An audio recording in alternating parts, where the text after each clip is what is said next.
Kristen, I love you.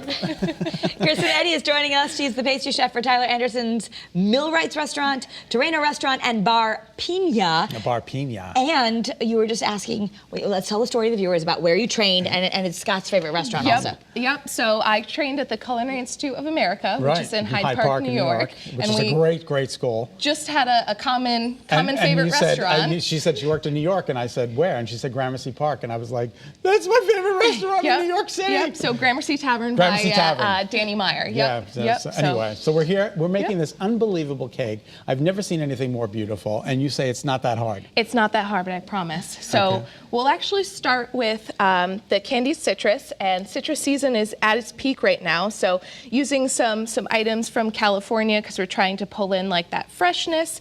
These are Caracara oranges, which are a cross between two different navel oranges. They kind of have a little like bitterness to them too. Absolutely delicious.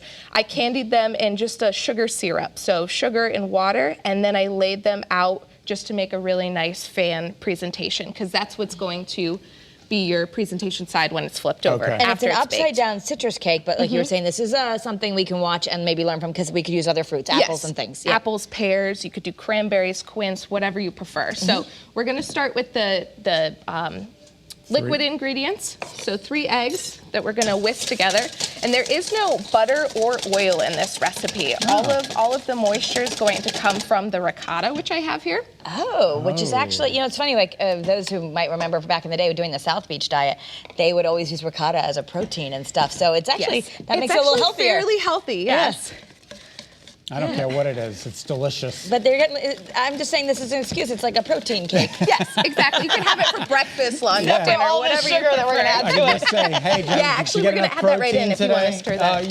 All of it? Yep, all of it. Can I ask you just a technique question? Did it really matter that you blended the eggs first and then blended the ricotta, or could you put it all in there and blend? You could put it all in there and blend, but I like to whisk the eggs and the ricotta together first with the sugar, because it kind of breaks down the ricotta. Sometimes there's like those smaller pieces of the cheese curd that you want to break down a little bit more. I'm doing exactly what you're doing. Yeah, I just wondered, like, when you see those recipes, does it matter if you do like whisk each time? Or I just prefer to get that going. Otherwise, you might end up with a lot of lumps with the flour. That way you already have like a nice smooth base. Gotcha. So then we're just gonna shake in our flour, baking soda, baking powder, and salt. Okay. And then at this point, I would just stir it together and try to go from the bottom of the bowl upwards. So, Kristen, you're folding, is that I am folding, Is yes. that the technique? That is the technique. Fold it in. Good call. And this is important because you don't want to mix too hard, because then the flour gets tough. Exactly. You'll create too much gluten and it'll taste very tough. You want the cake to be extremely kind of just soft, tender, moist, very fast. That's why it was deceivingly easy. So that is all set. That's ready to go. And then if you want, you can put this into a piping bag and pipe it just around the top. I just portion it over evenly, just because you don't want to move the oranges as you're spreading the cake batter around the cake tin. And I forgot to mention, I had prepared the cake tin with a little bit of Pam and parchment. I was gonna say, I saw a little paper. Okay, so put the Pam in and then the parchment? Yes. And then Pam on top of the parchment too? Yes. Okay. Yep. And that's just so that the oranges don't stick to the bottom of the cake. And then we're just gonna use an offset spatula. Okay. This is super handy. I would definitely recommend getting one of these if you guys don't have one. Isn't that amazing? Oh, just kind of wiggle it and it makes it so easy to spread perfectly. Exactly. Wow, that took like no time at all. Wow. And that's it. That just goes right into the oven at 350 for exactly 35 minutes.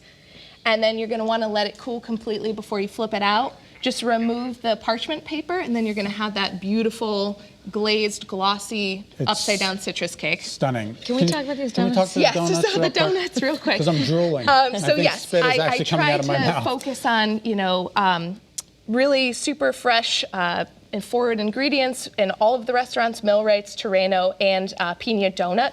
These are our Valentine's Day special donuts. We've got a cranberry orange, we have a cherry cream cheese, a chocolate raspberry rose, and a white chocolate vanilla down at the end there.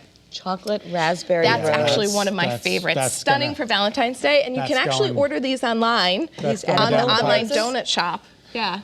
All right, well, there's the information. Pina, is it PinaHartford.com. Yep. /donut? Yep. And TerrenoRestaurant.com. Kristen, thank you so much Thank for being you with so us. much.